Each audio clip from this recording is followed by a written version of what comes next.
తెలంగాణలో governor quota ఎమ్మెల్సీలుగా professor Kodandaram, Amir Ali ఖాన్లు ప్రమాణం చేశారు. శాసన మండలిలో జరిగిన కార్యక్రమంలో మండలి చైర్మన్ కొత్త సభ్యులతో ప్రమాణ స్వీకారం చేయించారు. ఎమ్మెల్సీల ప్రమాణంతో గవర్నర్ కోటా ఎమ్మెల్సీల నియామకంపై నెలకొన్న వివాదానికి ఫుల్ స్టాప్ పడినట్టయింది. తెలంగాణలో గత కొద్ది నెలలుగా వివాదాస్పదంగా మారిన గవర్నర్ కోటా ఎమ్మెల్సీల నియామకంపై నెలకొన్న వివాదం ముగిసింది. ఇటీవల గవర్నర్ కోటా ఎమ్మెల్సీల నియామకాలపై జోక్యానికి సుప్రీంకోర్టు నిరాకరించిన నేపథ్యంలో కాంగ్రెస్ ప్రభుత్వ సిఫార్సులకు ఆమోదముద్ర లభించింది. ఈ నేపథ్యంలో శుక్రవారం మండలిలో వారితో చైర్మన్ గుత్తా సుఖేందర్ రెడ్డి ప్రమాణం చేయించారు. ఈ కార్యక్రమంలో పలువురు మంత్రులు పాల్గొన్నారు.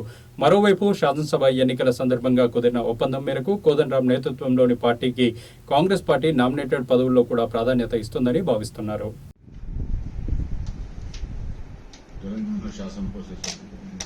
తెలంగాణ శాసన పరిషత్తు సభ్యుడనైన ఎం కోదండరామారెడ్డి అను నేను సభ నియమాలకు కట్టుబడి ఉంటానని, వాటిని అనుసరిస్తానని, సభ మర్యాదలను పాటిస్తానని, సంప్రదాయాలను గౌరవిస్తానని పవిత్ర హృదయంతో ప్రతిజ్ఞ చేస్తున్నాను.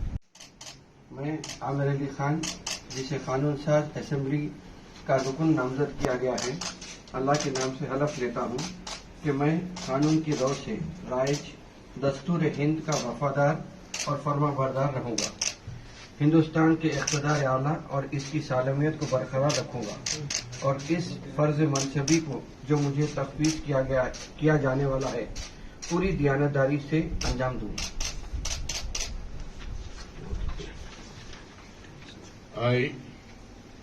आमिर अली खान, रुकन कानून साज, तेलंगाना कानून साज काउंसिल, अल्लाह के नाम से हलफ लेता हूँ कि मैं ऐवान के क़वायद का पाबंद रहूँगा, उन पर अमल करूँगा और आदाब मजलिस को मलहूज रखते हुए ऐवान की रिवायत का एहतराम करूँगा।